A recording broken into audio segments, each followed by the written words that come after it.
That was the aim of it, yeah, Okay. yeah. And look, it was very much a, look, if this doesn't work, I decided I'm not going to stop. I need to Wow. just keep progressing until I find out why I'm feeling the way I am.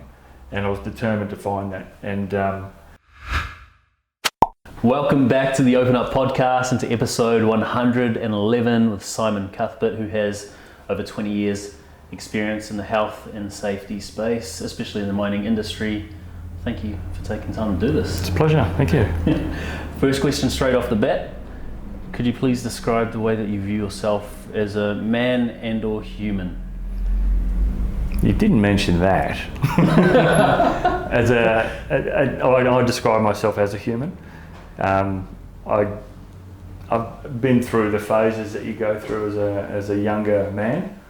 The cocky phase, the arrogant phase, the know-all phase, angry phase, and it's brought me to the current realisation that we are at a very base level just meat on bones, and we're all just trying to make our way through this thing called life, and the easiest way to deal with people is on that level and just as a human level. So that's helped a lot with self-confidence and the like. So yeah, I love that, and simplifying it to meat on bones, which is essentially what we are. everything else is made up. Yes. Let's dive straight into your story, and I guess the first one we're going to touch on is the birth of your first son. Yeah. And the challenges you've sort of faced since then. Can you walk us through that? Yeah, sure. So I was, after my wife and I got married, if she watches this, 2008, might be 7. We were lucky enough to get an opportunity to move up to Wickham for one of the mining companies, and my wife fell pregnant up there, and everything was very exciting and very good. My wife was born 17 weeks early, so she had a concern that her children would come early as well, but was often reassured, no, don't worry, it's not genetic, never happened. And then probably maybe at about 24 weeks, I suppose, there was some, I suppose you called light hemorrhaging and some loss there, and a big concern, went to the hospital, and they weren't too sure what was going on, but gave some steroids essentially to help the baby's lungs just in case. And then they called the RFDS, and I essentially sat in the car and watched them put her on a plane and fly down to Perth, and then I had to go back home to Wickham and think about, I don't know, I thought about a lot of things that night about what was happening and whether I should be down there, and went to work the next day and spoke to the boss about it. Got down there for a bit to, just to make sure she's okay, and then came back up, and it was at that, somewhere along the line, dates I'm not sure, but she had a more serious episode, a more serious hemorrhage, and wound up in King Edward Hospital, and it was quite panicky and worrying, and I didn't know what to do or where to go. I didn't know whether I should be on a plane.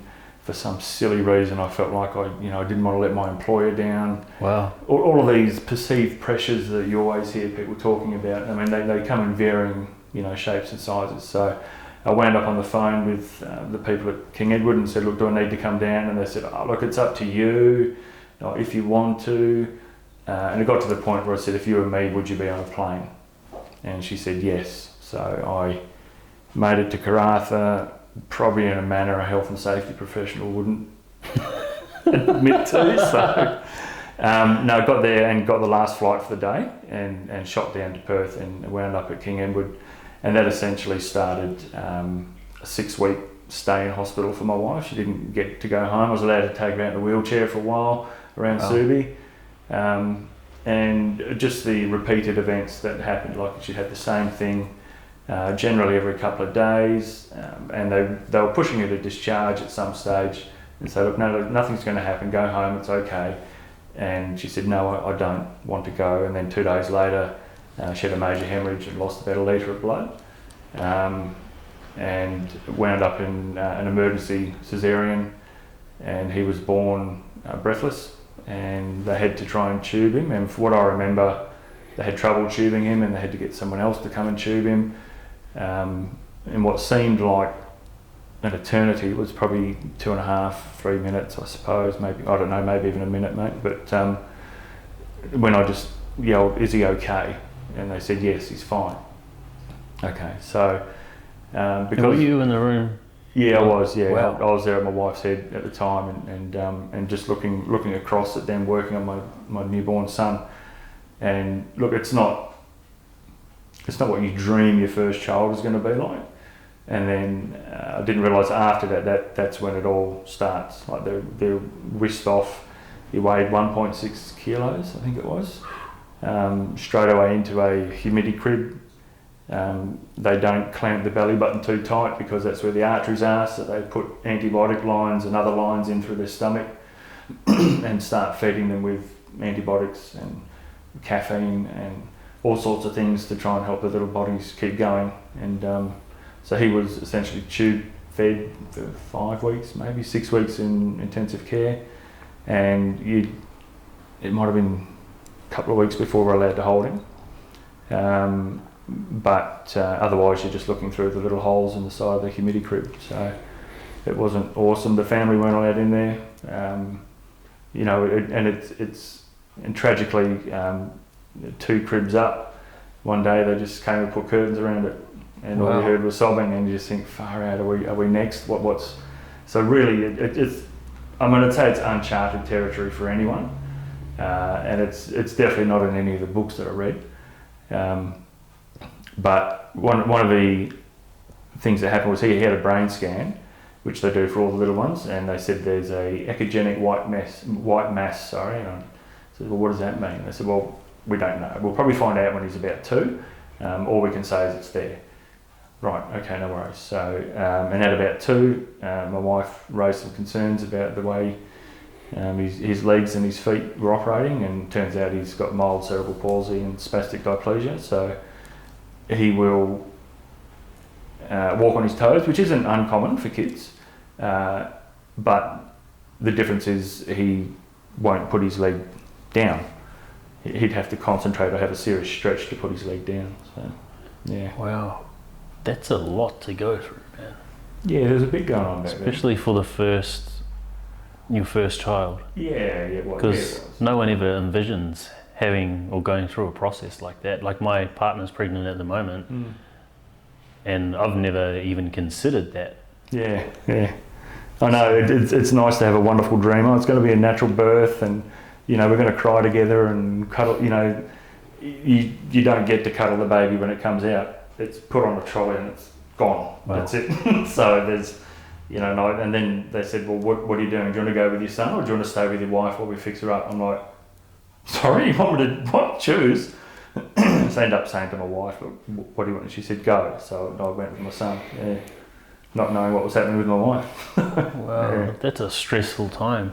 How did you manage the stress while having to be the support as well? I don't know. I think that a part of it was I felt I didn't have a choice. You got to push on. Like, people need you, and you've got to be there.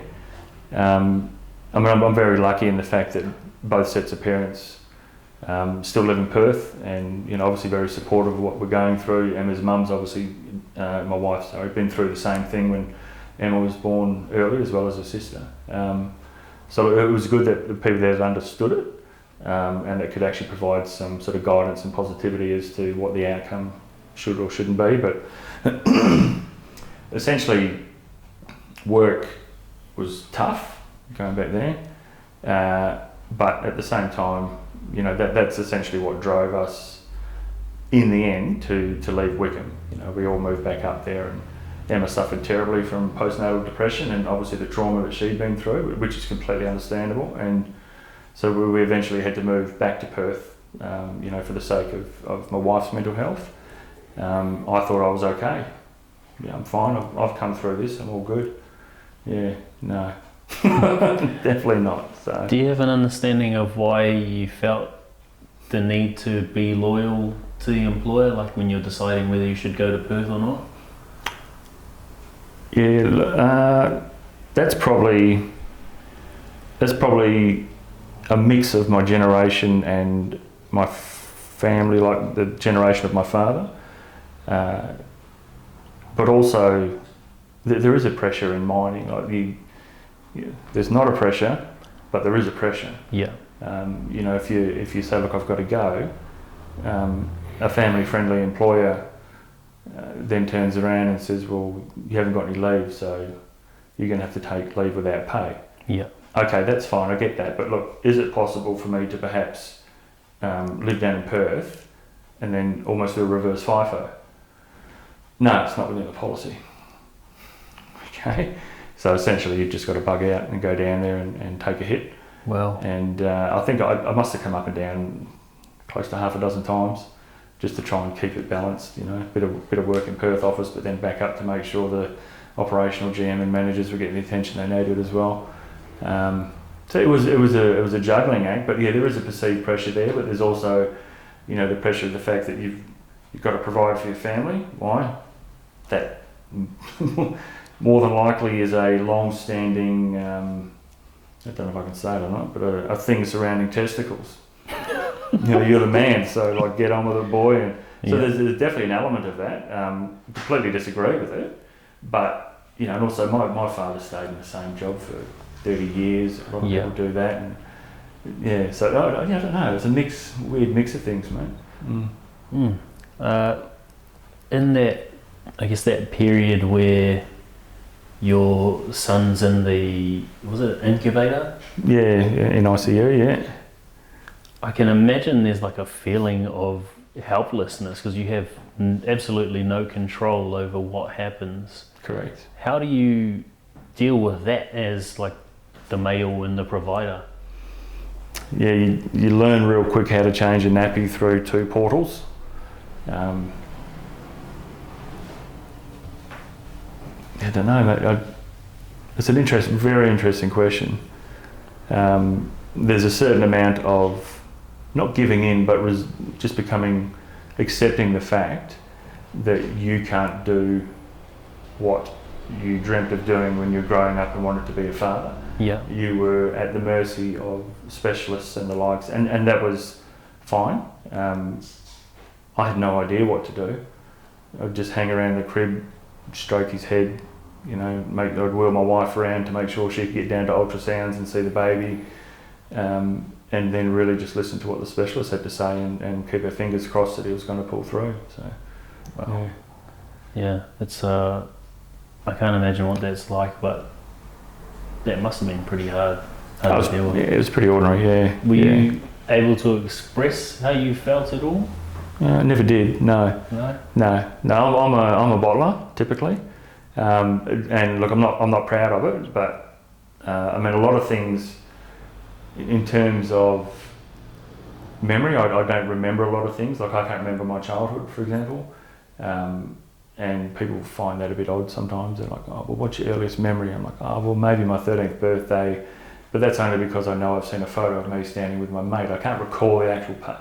So there's elements of that which are probably work in my favour, but there's some things that do get stuck there, and I don't know why I had that pressure not to talk about it. Well, my perceived pressure not to talk about it, but it was probably not wanting to.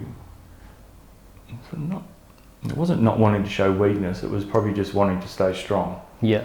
You know what I mean? That's a weird opposite, I know, but wanting to be strong, you know, because then, you know, I felt bad for my wife Emma, and I kept thinking, well, you've been through worse than me, so who am I to sit there and mope about and get upset after what you've just been through? Like, holy cow! So, and that was kind of the perspective I took. Yeah, and that's why I asked about like being the support and then managing the stress as well, because it can get like very fast. You can fall into the pattern of playing support role and then losing yourself and playing that support role and losing, I guess, giving yourself that time to actually express and feel and actually work on what you're going through. Yeah, that's right. Yeah, and you're almost grieving something that you didn't get. You know, like you build up to a happy moment and then it is just taken away from you and slapped around a bit, and you just think, well, what just happened there? Like what? And yeah, you have to accept it. Doesn't make it any easier. It certainly doesn't make it go away, but you don't have a choice. Yeah, and that's powerful because I think by not accepting it, you're obviously resisting, and then in that resistance causes resentment and then just perpetuates what you're going through, just perpetuates that toxicity. Absolutely, mate. And I could walk around being angry at the world because my son's got cerebral palsy, but that doesn't change the fact that he's got it. So, my wife and I both had to take the view that he's got it. It doesn't change the fact that he's a beautiful boy. He's still, doing exceptionally well at school, and so it's just not treating him different. Yeah. You know what I mean? We go there. Oh, okay. We know your son's got this. Yeah, that's fine, but you treat him like all the other kids. There is no separate treatment. We're blessed in the fact that he didn't wind up in a wheelchair. He can still get around and play sports, and his mental abilities haven't been affected. So from that perspective, we're so lucky. And the last thing we want is for people to start treating him like he's different, because he's not. Yeah. It's just like anyone else who is an amputee or has got tattoos, or it's just something different about someone. Underneath, it's all meat and bones, right? So, is there anything else, because I find that interesting, especially with my daughter being 4, instilling her with affirmations, because I was very, very toxic to her mother while she was pregnant, and so I'm always concerned about the impact of that and her hearing the story of not wanting her, and so instilling her with the positive affirmation so that one day she's a little bit more resilient in working through that sort of stuff and has positive beliefs. Are you doing the same with your first son? Yeah, definitely. Look, it's he's getting to the age now, being 9, where people will probably kids have more confidence to go, oh, why do you walk like that? Yeah. Or why do you do this? Or do that? We've made the conscious decision not to say you can do anything you choose. Yeah. All right, because I personally believe that's a load of hogwash. Right? You can do anything that you're good at and that you enjoy. Right. Looking at you can probably go and lift a heap of weights and run 5Ks and happy days. Right. I can't do that. So for someone to say you can do anything is just bullshit. It really is. Right. You can work hard and you can make your best crack at it, and if you're successful, then absolutely. So the view we took was, but everybody needs the same starting opportunity. If you give them the same starting opportunity, then they really have the potential. So that's why we're saying, no, look, you need to be treated the same as all the other kids. If someone asks you what's wrong with your legs, you say, well, I've got cerebral palsy. Why? What's up? Just to face it front on, and not sit there and hold it in and go, oh, nothing. Why? Because it's there. You can't hide it. So there's a lot of those positive affirmations. The fact that he is successful, he's got a big, bright future. He teaches me lessons, so it's wonderful. Yeah. That's I think that's a good point you make about him just replying with, I've got cerebral palsy, so what? To completely own it and embody it, you then take it out of other people's hands where they can use it against you. Correct. It diffuses everything. It's the old saying, if your boss comes up and says, did you do this? And you go, no, then it starts. But as soon as you go, yeah, stuffed up, my bad. Or I did that. Yeah, it's over. It's diffused, move on. You know what I mean? Yeah, exactly. And one of the other good points out of that was that you're not telling him he can do anything that he wants, but that he can do something that he works hard at, that he enjoys. That's such a good lesson for a kid, because it's not like when you're a kid you think you can do anything, then you attempt stuff, and if you're being constantly fed that you can do whatever you want and you're failing at stuff, it's like, but I thought I can. Starts the wheels of emotions, doesn't it? Yeah. You're right, and that becomes a lifelong toxicity. It just, do what you want to do, mate. One day he turns around and goes, oh, I think I know what I want to do in a mile. I said, what's that? So I might want to try cleaning. His mum's like, yes. It was like, whatever you want to do. My other son wants to build little mud houses for dogs that get lost on the streets in India. Like, what? I know, he watches the YouTube videos. He's like, oh, I want to build houses for dogs that get hit by cars and that are lost. And I'm like, that's fine. Like, just explore it. Look what you want to do. I didn't go to uni straight after school. I bombed out in year 12. So I had to go and work. The old man was the one that forced me into health and safety. Well, not forced me, I shouldn't say that. He says, try it, it's going to be big one day. I'm like, whatever. I said, are you paying? He said, yeah. I said, right, whatever, I've got a TAFE. And here I am 22 years later, thinking, bastard was right. Yeah, it worked out well. Mate. That's right.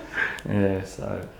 Yeah. So, in going through that, what are some of your biggest takeaways from, I guess, the last 9 or so years with your son? Deal with it early. Otherwise it festers like a bloody boil. And the reason I say that is so I left the company I was working for and I was based in the city, and I just started to feel a bit, this is maybe a year after, I guess, I just started feeling a bit down and a bit low and a bit not really motivated. And I've since found out there's other reasons that contribute to that, but it got to the point where you'd almost say it's existential crisis type thing. It sounds really weird, but you'd just sit there and you'd stare at the wall and you'd see like a screw in the wall and you'd go, somebody made that. Like somebody made that screw, but why? And you just start questioning everything. It's almost nihilistic. You just, it was really bizarre to the point where we just wound up catatonic on the couch. Like, take the rubbish out. Why? What's the point? It's just going to fill up again. What's the point? Like, it was really, really weird. Like, and I knew in the back of my head, like, something going on. Like, this isn't right. This isn't how you should feel. And then, of course, the first port of call was a GP, and that was just on the meds, mate. Off you, like, which is almost like a band-aid or an emergency first aid thing, which was fine.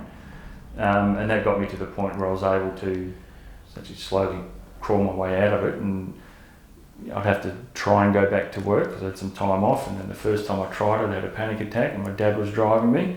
Wow. You know, like it's almost like you regress to primary school. And it's like, oh, I can't go, Dad, I can't go. So he'd have to turn around and take me home and be calling you every day, you okay? You know, and yeah, look, I think I'm okay. Or you're going to hurt yourself? Well, look, I don't think so. But I mean, you can't quantify or qualify the thoughts that fly through your head when you're in that sort of state. Like, to say that nobody thinks of hurting themselves or committing suicide, I think would be a gross misrepresentation of what happens. Did I get to the point where I wanted to make a plan and actually go through it? No, I didn't. But to say that there wasn't those thoughts that came in and out would be a flat out lie. But so that, I came out of that and I thought, oh, you beauty, all good. Yeah, we're pregnant for the second time. And that was exciting, and we decided to go to Perth's top specialist for preterm birth, and we told the story about the wife's early birth, our first son's early birth, and luckily this particular gentleman did genetic testing and found out there was a genetic thing that passed on. Oh, wow. So that was good. So in terms of that, we were able to manage the early pregnancy well. My wife just turned to me and said, oh, this one's going to come at the same time. Okay, so my wife's very spiritual. I'm completely opposite. Okay, so spiritual in terms of like, spiritual as in past life regression. Okay. The universe has got a plan. Yeah. She's a qualified psychic practitioner. Oh wow. How does that work? Okay, tell you're people, asking the wrong person. I don't think it does. So tell people what your religion is. I'm a ordained minister. I'm a reverend of the Church of the Flying Spaghetti Monster. Yeah, so Reverend Simon Cuthbert.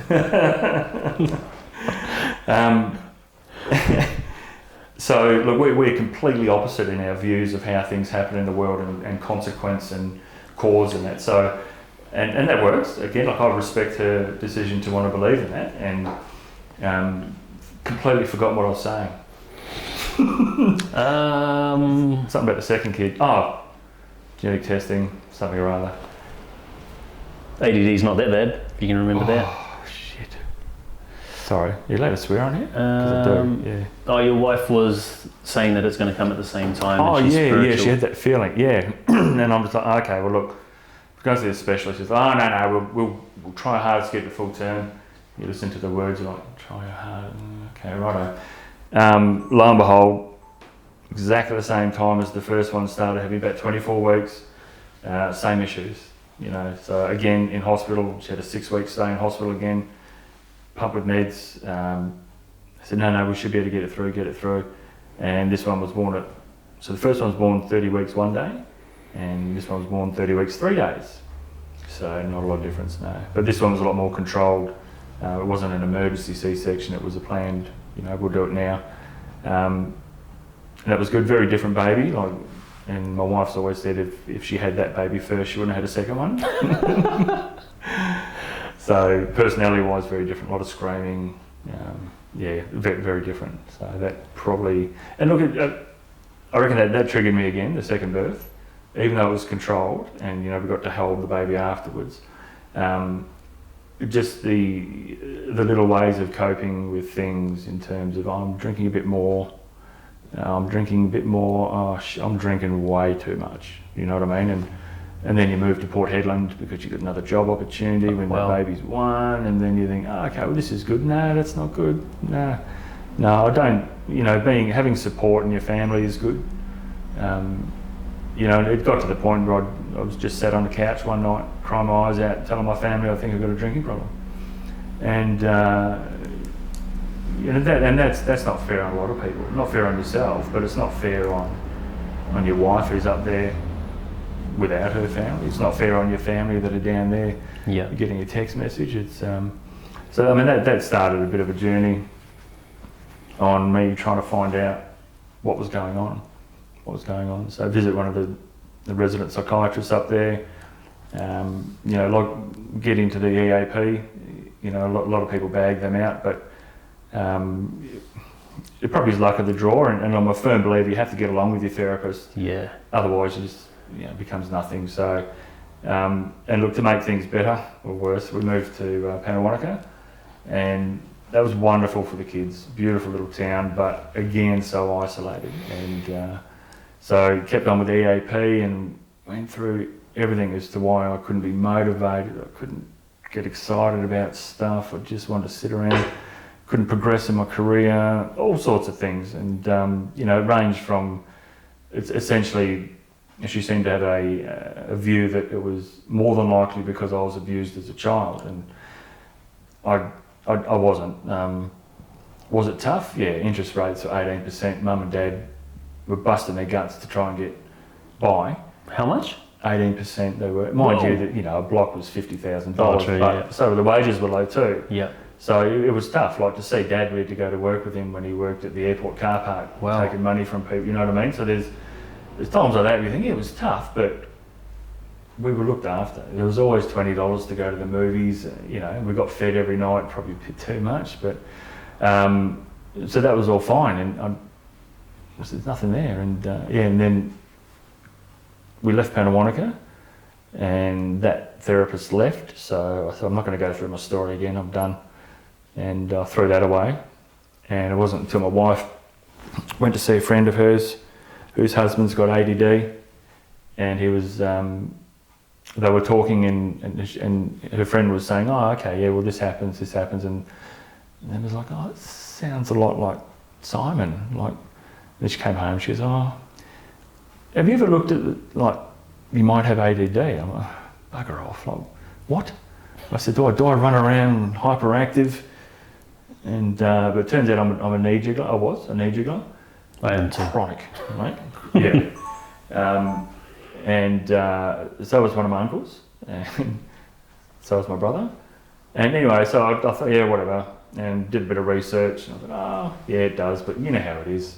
There's so many symptoms that can be, you know, aligned with so many issues that the only way to get it diagnosed or looked at or ruled out is to go and see a specialist, which is exactly what I did. So I went and saw someone 40 years experience in psychiatry. Paid me $1,000.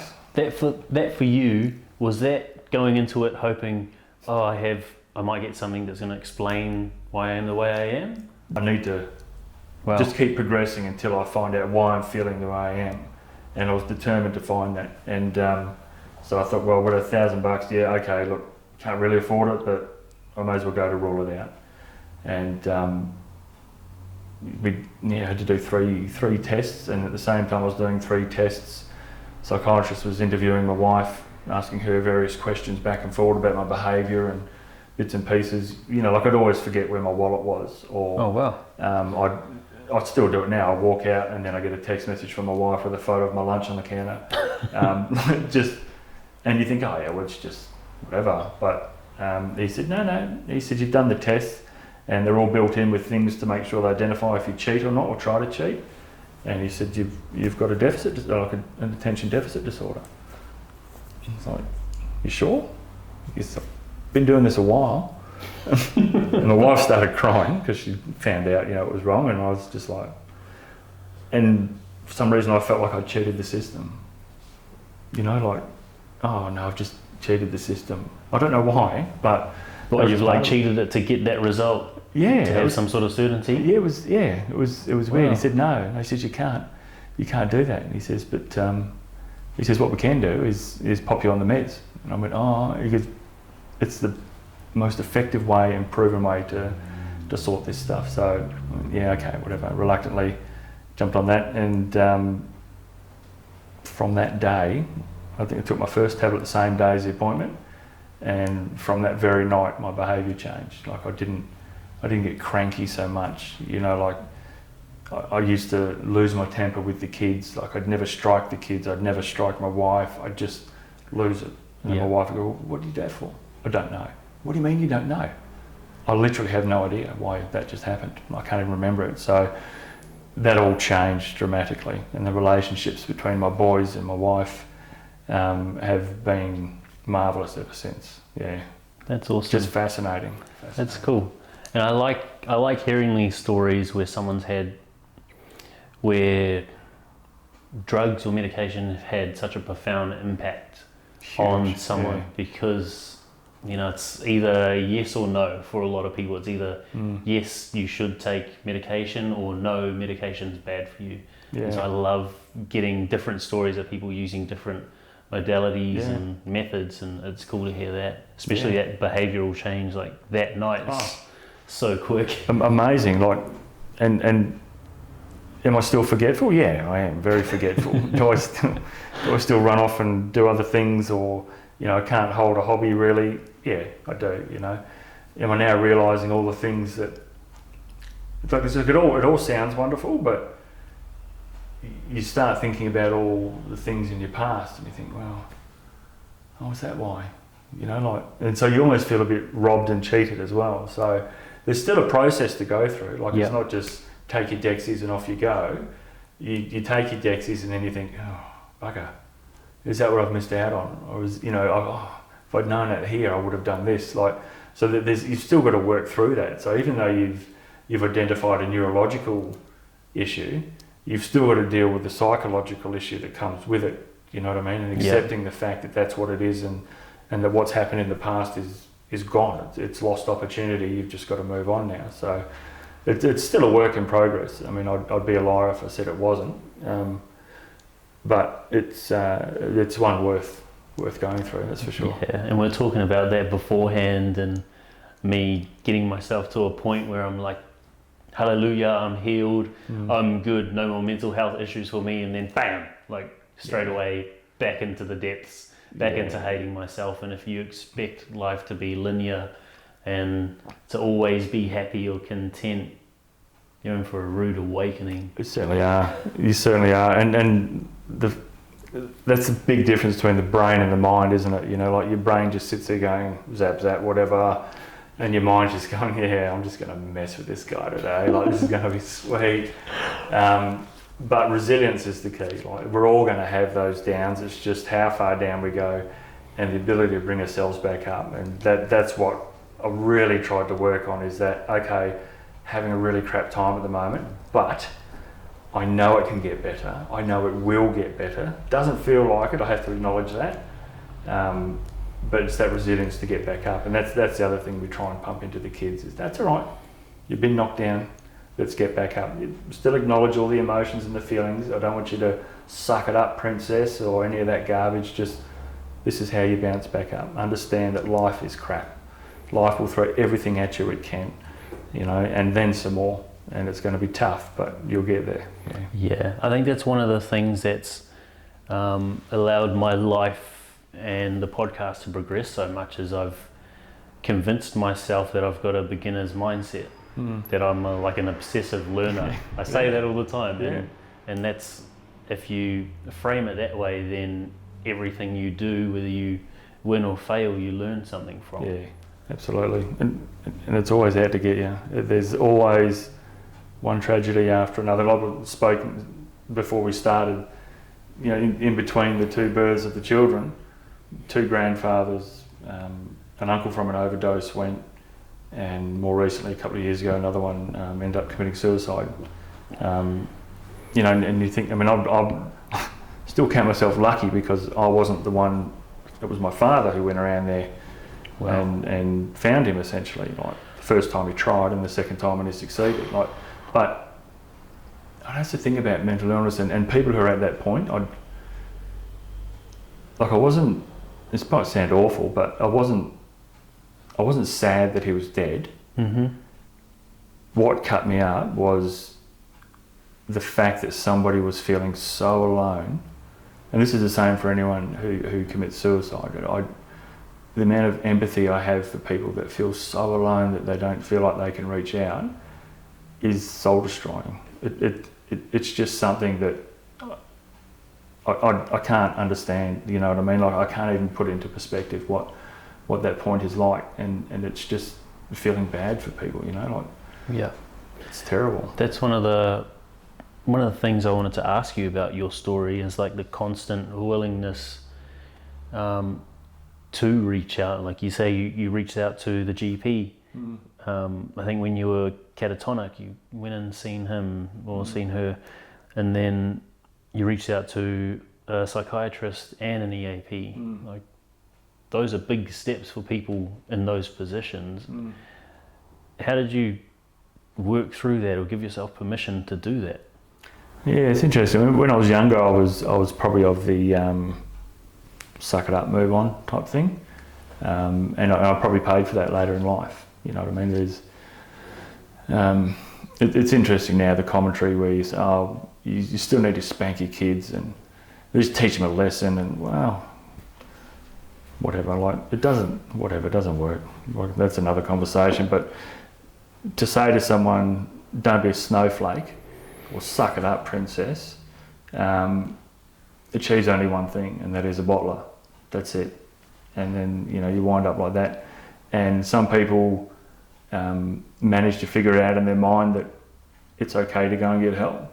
And luckily for me, I was one of those people, and I came to the conclusion, and I was fine within myself, that even though I might have felt it was weak at the time, I'm a massive advocate for therapy, for any type of reaching out now, and you know, offering to go with people to therapy, to whatever it takes. You just need to get there and talk to someone, because I don't want my kids to bottle things up, because the other option, if you don't seek help, is a lot more tragic. Yeah, you know. So and that's in many forms. Yeah. And when you're talking about those people who take their lives and being in that state where you feel so alone, that's what happens when you don't get a third person perspective.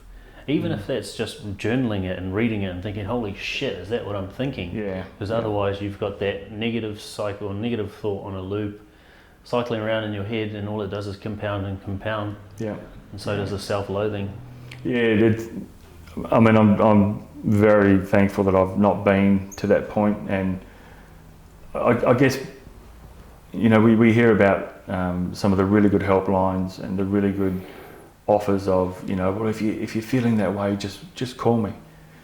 I can't imagine being at that point where you're just about to go through with something, giving a shit about calling anyone.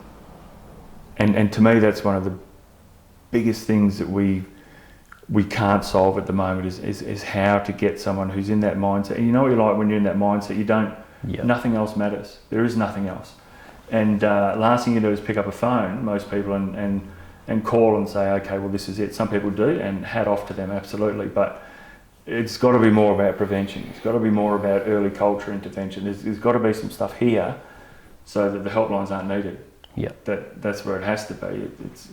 It's too late if they're calling a helpline. Yeah, exactly. And that's the whole reason behind podcasts like these, is to have so many stories of overcoming struggle that people can listen to in their own time, in their own space, without being judged. And then essentially go, oh, fuck, I'm not the only one who feels like that. Yeah, I mean, mate, I watched was it your Raw story? Oh, yep. Way back when. Yeah, and hats off to you, mate. You're living proof that you can be in a certain situation, in a certain mindset, but you don't have to be. And I know it's the cliche, there is help, all you need to do is ask for it. But also, there are various programs now that try and teach, look, there is help and we're going to be the help, and we're going to teach you how to identify someone who's not well, identify someone who's changing, and you think, and actually have the courage, which is huge, to walk up and go, I don't think you're quite right at the moment. Do you want to talk to me? You know what I mean? Because quite often you get someone go, yeah, or they say, no, I'm fine. And then I've done it a couple of times, and I go, no, you're not. Well, and then off they go. You're like, you've got to have courage to do that. It's a big step to do. Yeah. It's and I think it's the courage, and it's having the knowledge, and then with that knowledge comes the confidence to do that, because most people fear if they ask someone, like, are you okay, Dave? Like, it's awesome that they're generating awareness and doing what they do, but if you ask someone, are you okay, you better be ready to have a conversation if they say no. Yeah. And that's what people fear, I think. Absolutely, they do, yeah. And look, it's quite a shame, but it's become a bit of a joke, the old, are you okay? Like, yeah, I'm okay. So, it's kind of, it might have lost the intent that it had. And look, I agree, it was great for getting that awareness out there. But yeah, it's almost like there should be a day saying, no, I'm not okay. Yeah. Okay, well, now let's talk about that. So I completely agree with you. You absolutely have to be prepared. You can't have someone go, no, and you go, all right, and walk off. Like, yeah, you can't do that, mate. Yeah. It'd be rough. I think I'll ask you a couple quick questions, then we'll wrap up. Knowing everything that you've been through, everything that you've spoken about, especially the loss in between your two sons, as well as managing all that stress and playing support to your partner, what would you say the quality of your life is like now? Oh, it's not comparable. Not comparable, mate. It's I try not to play the victim anymore, because it was all about me and how bad I was feeling, and but yeah, not comparable. Not comparable awesome. At all. Yeah, it's gone from horrible to being wonderful and enjoyable. Yeah. Oh, that's cool. Absolutely. What have you added to your life or removed from it to improve the quality of it?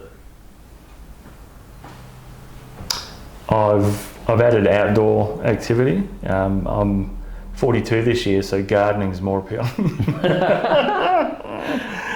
No, I just need to mow the lawn. But look, in all honesty, prior to that, I couldn't be bothered, not interested now. Mowing the lawn, taking an interest in, becoming a bit more house proud.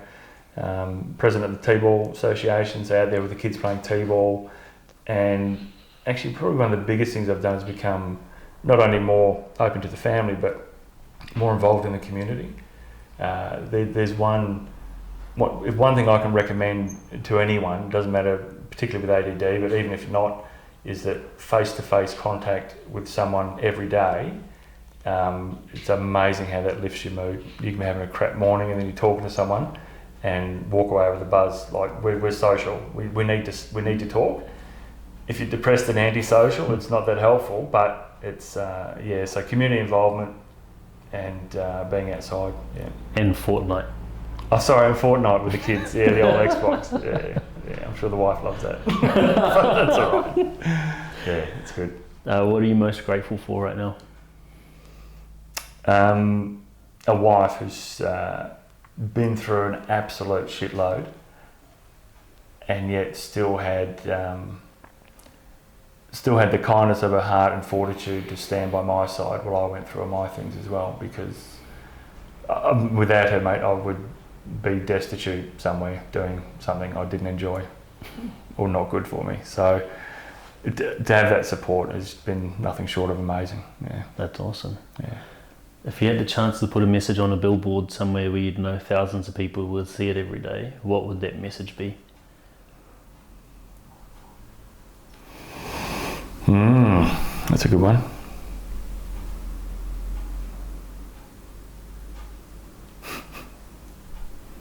That's a shit hard question. Yeah, I love the silence.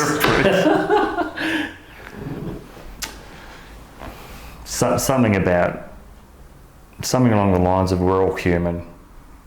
You'd say don't be but we're just meat and bones. I've written one down. You said resilience is the key. Yeah, look at that. Why'd you ask me then? Because I like the silence. We're all meat and bones, resilience is the key. Oh, nice. There you go, just to confuse people. And praise the flying spaghetti monster. To wrap up, man, just want to acknowledge you for making time to get out here to do this. Sure. For stalking me on YouTube and watching the raw story. Sorry about that. But most of all, for going through what you've been through and putting yourself or allowing yourself to get into a position where you're talking about it. Yeah. Because no doubt, whether now or down the track, because this podcast stay evergreen and these stories stay evergreen, someone's going to listen to it and think, holy shit, my kids are going through that, I'm going through that with my partner. Yeah. I'm showing those signs and symptoms, maybe I have ADD. Yeah. And you never know who you're going to impact. So thank you for making the time for this and being vulnerable enough to share it. It's a pleasure, mate. If anyone wants to stalk me on LinkedIn and they want to ask questions, they can too. That's fine. They can always reach out. So it's good. Cheers, Appreciate man. what you're doing, man.